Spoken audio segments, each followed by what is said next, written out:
Hi, my name is Mr. Victor Munalula. I'm going to be doing some data visualization and data exploration in the Python data frame. Python is an integrated machine learning application that is used for multi-purpose information gathering. And in this particular case, I'm going to be using it for data exploration and visualization on the Irish dataset. The Irish dataset is a dataset that has variable features of the sepal length, sepal width, petal length, and petal width, different variations of these in centimeters, and also the species of these plants. So let's go right into the exploration and coding. Okay, so what I'm going to do is I'm going to open the Iris file. So as you may note, these are the features. So it has sepal length, sepal width, petal length, petal width, and the last column for the species. So these are the feature columns, and also it has going up to 150 observations. So be able to check this. I'll just minimize this and minimize this, then run our Python in Anaconda Navigator. So the Anaconda Navigator is there. We'll use Spider 4.15. So I'll just launch that one. This is a powerful Python IDE for highly interactive editing. So we'll be able to check this and see also how it is loading its interface. So this is our interface for the Python in Spider. So this is the part where we'll be doing our coding, and these are the consoles which will be able to give us our output in this particular console. And in this one, we'll be able to view variable expressions and also plots. So to begin with, the first thing I need to do is to check the directory of this interface to make sure that it's linked to our location of our data file. So our data file is located in desktop on projects folder. So we'll be able to select this one. Yes, that's our directory there. So it's set. Then I also check the run and configuration. Make sure that also it's set to this particular directory. So just a verification. This is desktop projects. Okay, so this is good. We select that and then okay that. So now we are good to go. So in checking now our information, I'll need to firstly import libraries. So I need to import my libraries. So I'll just say importing libraries. So since this is just information of what I'm doing, I'll just comment it out with a hash sign. Yes, so the libraries that I will import, let me see, I'll import pandas. I import pandas as PD. Pandas is a library that will be able to allow us to load this particular data set into the Python data frame. So import pandas. I'll also import matplotlib for plotting our graphs. So matplotlib.pyplot. Matplotlib.pyplot. I'll import this one as plt. Okay, so then I'll also import, let me see, I'll import Seaborn. Seaborn is a library that will be able to show us graphical visualization of our plots. So I import Seaborn as S, and S is also just abbreviations that we're going to use to be able to call this particular library in our code as we move forward. I can also import NumPy. I can import NumPy to do our mathematical calculations. This is numbers Python. So in terms of maybe if you want to find correlations between our feature variables, so I import this one as a NP. Okay, so these let's start with these libraries. If we need anything else, we'll be able to import it again as we move forward. So I'll run these libraries just to confirm to see if they are running. Okay, so as you may note here, our libraries have loaded into our console. So this is good for us. So since our libraries have loaded, the next thing we need to do is to load our dataset. So I'll also just write here loading Irish dataset. loading Irish dataset. So I've just commented that one out because it's just a comment of what I'm actually doing. So to load the dataset, we need to store it in a variable. So I'll call this variable data. You can call it anything you wish, but I'll just call it data. Then I'll call the pandas library on this variable so that it can be able to load our dataset into the pandas data frame. So I'll call it as pd.read underscore CSV.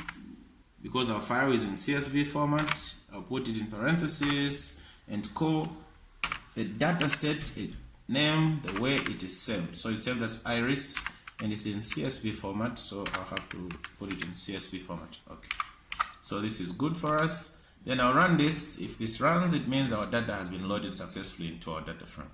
So we run that. This is good, so it has run. As you may note here, this one has run, so our dataset is set, it's loaded. So since our dataset is loaded, the next thing we need to do is just to run a few data explorations. So let's see a few explorations that we are able to just check quickly. Okay, data explorations. The data explorations we're to run. Let me see. I'll call the data variable that we've just defined earlier. So data.head. I'll call the head function on this library, on this feature variable. So data.head, the head function will give us the first 5 rows of our data set which has been loaded. So we run this just to see what it will be able to give us. Okay, so it has brought our output here. This is good. This is our output. So it's providing the sepal length, sepal width, petal length, petal width, and also the species. And also this is indexed from 0 to 4. So these are the first 5 observations of our data. This is good. So the next exploration I'll do, let me see, I'll just go data.tail. Let's call the tail the last 5 functions rows of our data set. So I'll be able to run this. This one should be able to give us the last 5. So this one is also, as you may note here, 150 to 146 on the ID. These are the last 5 observations on our Irish data set, with the species there and the petal width, petal length, and all the other ones respectively. Okay, this is good. Let me see. We can call the info function on the same variable. Let's call the info function so that we can it can just provide us with good information about this data set. See what information it gives us. Okay, so the info function giving us here the ID, the column names, here, and then here it's giving us a count, and also checking if there are any missing values. So there are none now values, so it means we have no missing values, and also showing the data type of our data features. So the first one, the ID, of course, is in integer. Then sepal length, sepal width, petal length, and petal width are all in float. So then we have the species, which is in object format. So object format, it means these are actually variable features. Okay, so maybe we can just call the last one. Let's call the last one data.describe function. So the describe function will give us a summary of some statistical functions. So this one is okay. So we can be able to run this and see what it's able to give us. Okay, so data.describe has given us summaries of the count. We've got 150 for ID, 150 observations for sepal length, and all the other ones respectively. We've got the mean, standard deviation, maximum, median there on the 50th percentile, the 25th percentile, and 75th percentile. So if you check here, you'll be able to check, notice that we've got 7.9 centimeters, which is the maximum for sepal length. And then we have 6.9 centimeters, which is the maximum for petal length. We can check the minimum for the other ones respectively. So the minimum is on this particular row. So we've got 2.0 centimeters for the sepal width, and also we've got 0.1 centimeters for the petal width. So these are the summaries that we've been able to get. So okay, the last part we can do here is to just check on the species folder so that we know what is contained in the species folder. So what I'll do here is that I'll call still the data function and then put it in square fun. Then we will be able to call the species, which is our last feature there, and then this one I'll be able to just put the value, because we need to know the value underscore count for it. Yes, so underscore count for it. Then this one, yes, so we'll be able to check this and then put our values there, see if it will be able to run. So let's run this, see what it's able to provide for us. Okay, so this is giving us good summaries. Yes, so we have the count for the Virginica species, we have 50 of them. Vesicola, we have 50 of them. In the Setosa, we have 50 of them. So this is the summary that is giving us on the species feature from the data frame of the data which we just defined earlier. Okay, so this is good. Now, since we are going deep into explorations, we will be able to, let's drop off the ID column, because the ID column is not really giving us good information. So we'll say dropping ID column, dropping ID. Yes, so to drop the ID column, we'll also define now a new data set for us. So I'll call it, let me see, let me call it data underscore one, and I'll call the first variable where we had stored all the other data where it's contained is in data. Then we drop this, so we'll be able to drop the ID column. So when dropping the ID column, we need to actually call it. So this is our ID, and now as we drop it, we need to specify which direction we are dropping this. So we are dropping this in the axis equal to 1. So this means we are dropping it along the column. So the whole column of the ID, we need to drop it. So we just check our code here, data underscore 1, data.drop ID, and its access equal to 1. Yes, so this is good for us. So we'll be able to check this one.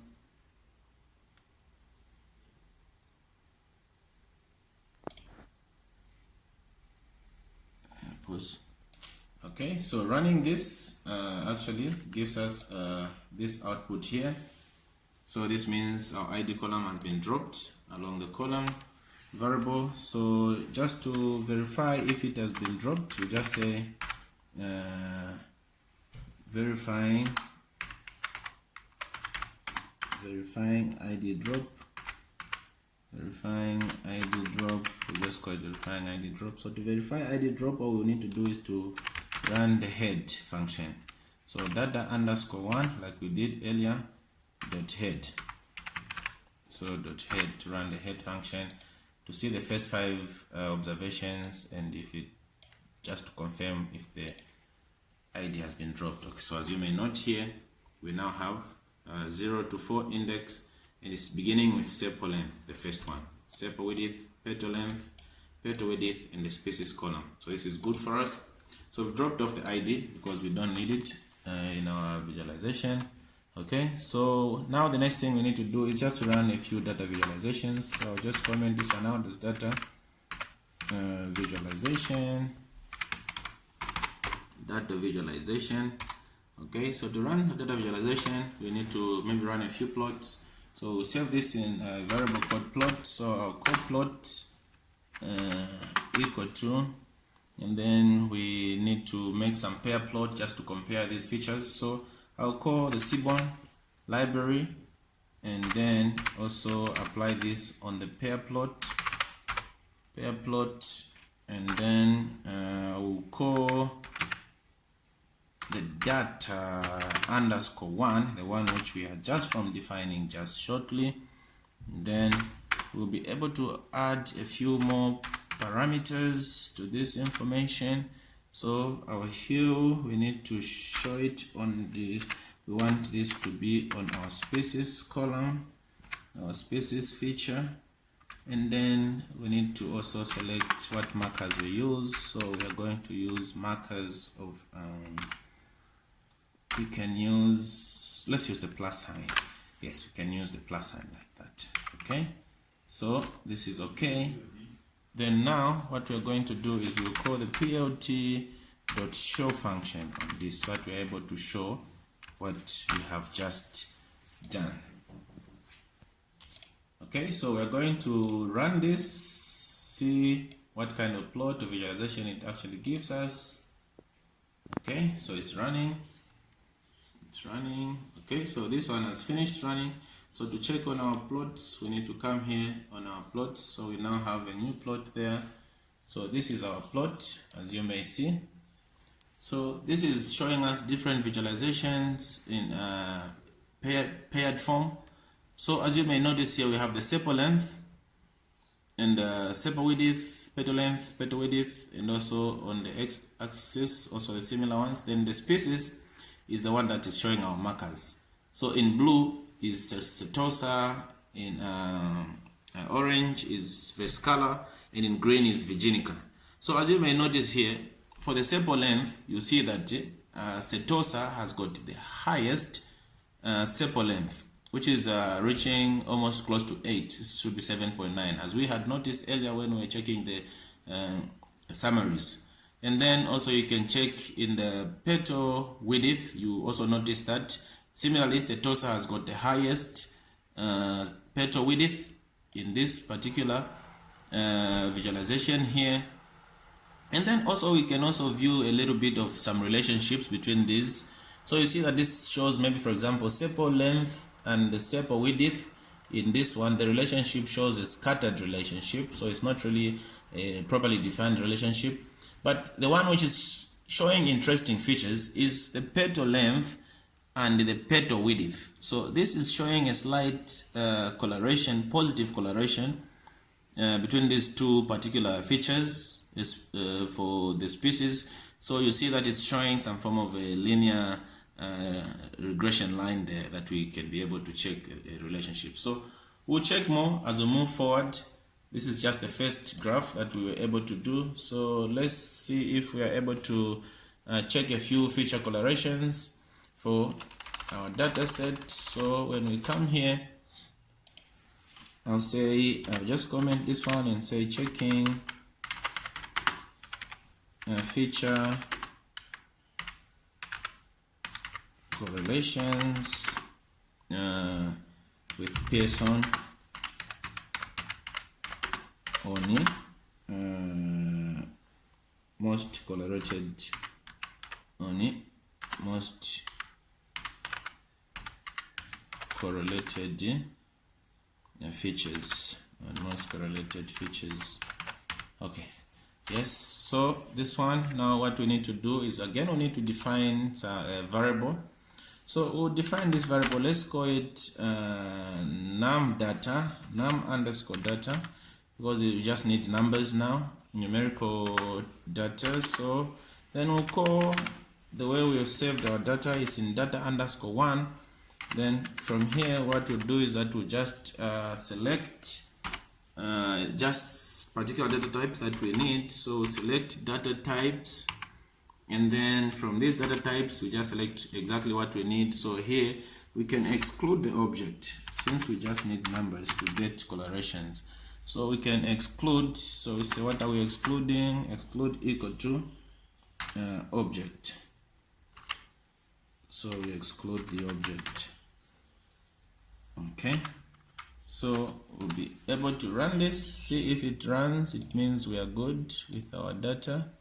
Okay, so when we just run this one, so when we run this one, you see that it will be able to give us output. So yes, it is running and it is giving us this output here. So it has loaded this file.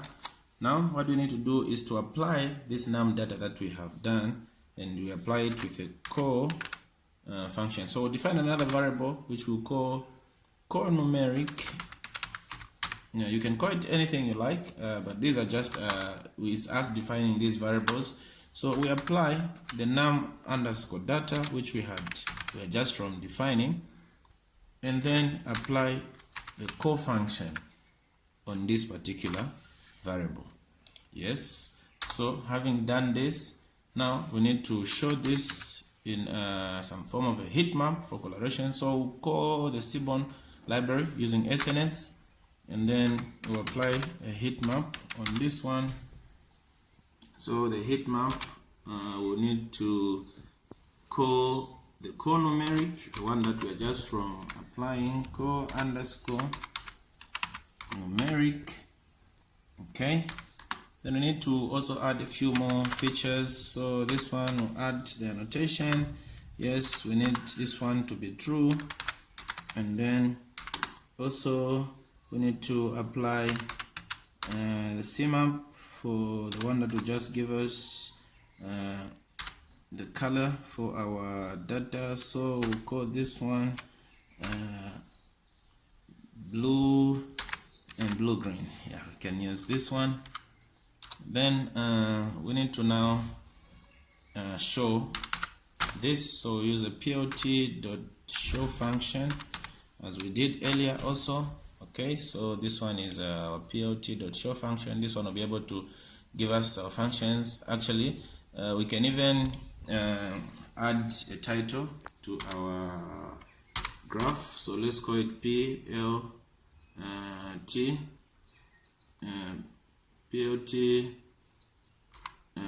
dot title. What title do we need to give it? So we'll call this yes, we'll call this title coloration matrix.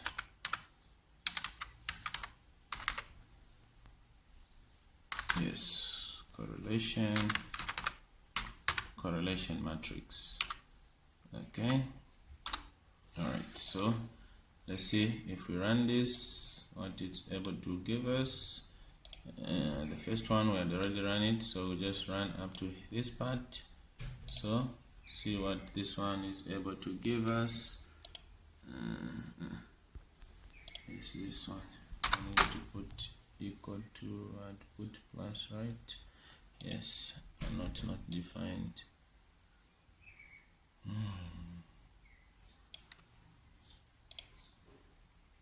This is true, not defined.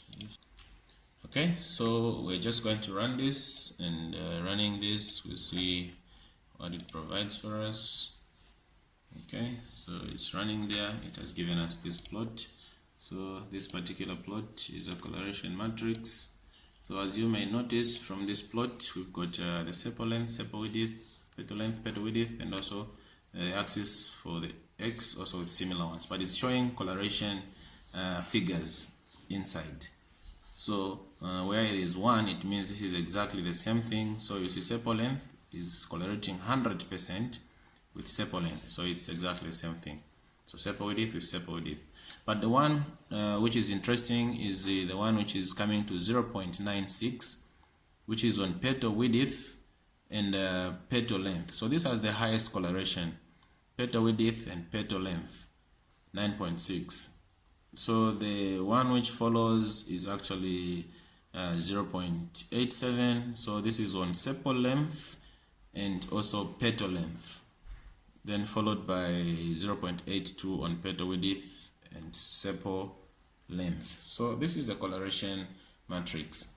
So highly colorated features are in green, and then brown is the ones which are negatively colorated, and positively colorated are in green. So coming to this one, what we'll do now is that let's just try to add another graph here that will be able to show us the highly colorated feature.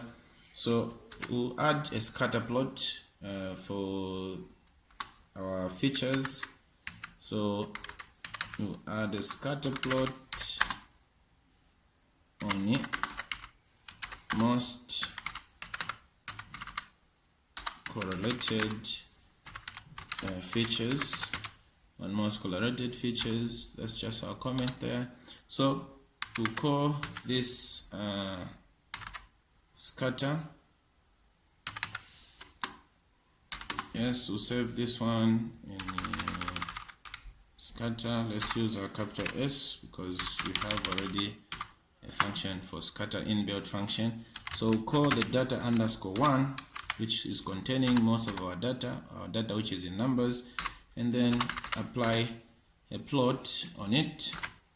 Then we specify what kind we are looking into. So the kind is equal to, we want a scatter plot, and this one will be able to define the x-axis. So on the x-axis we need to have the petal length, the ones that had the highest coloration, which is the petal length.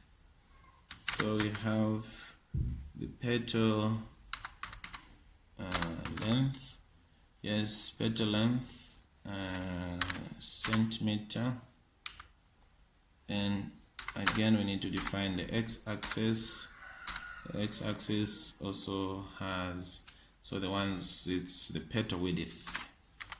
These are the ones which had a lot of colorations, the highest positive coloration. So petal width centimeter. Okay, so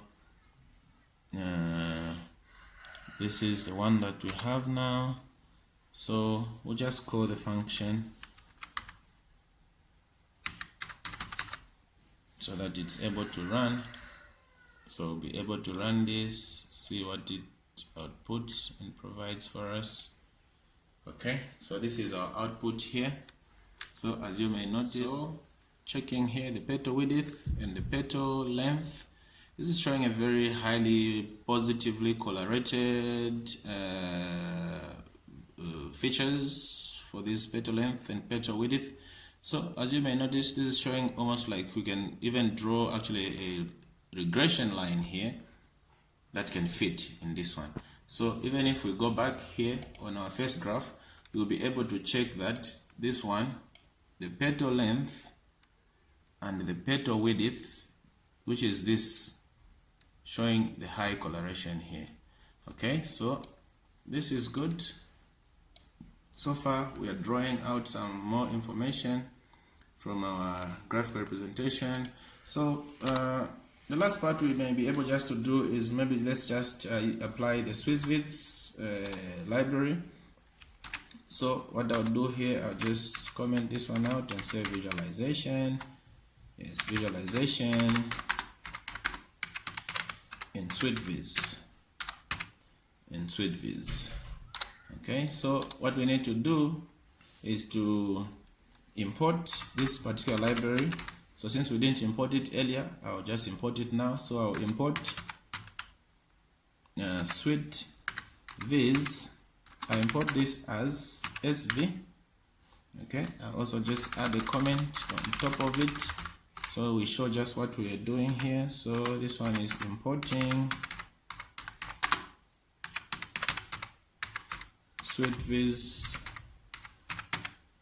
library. Okay, so I'll run this library and see if it runs. It means we are good to apply it and call it into our function. So running this,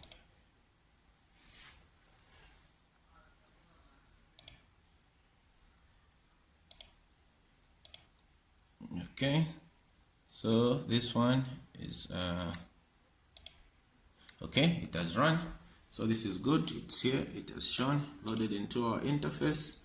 So the next thing we need to do now is to actually create a report for us using the analyze function. So I'll define another variable, report. I'll just call it, you can call it also whatever you wish, but I'll call it, and then I'll apply the SV, which is the SwissViz function, and then call the analyze function on it.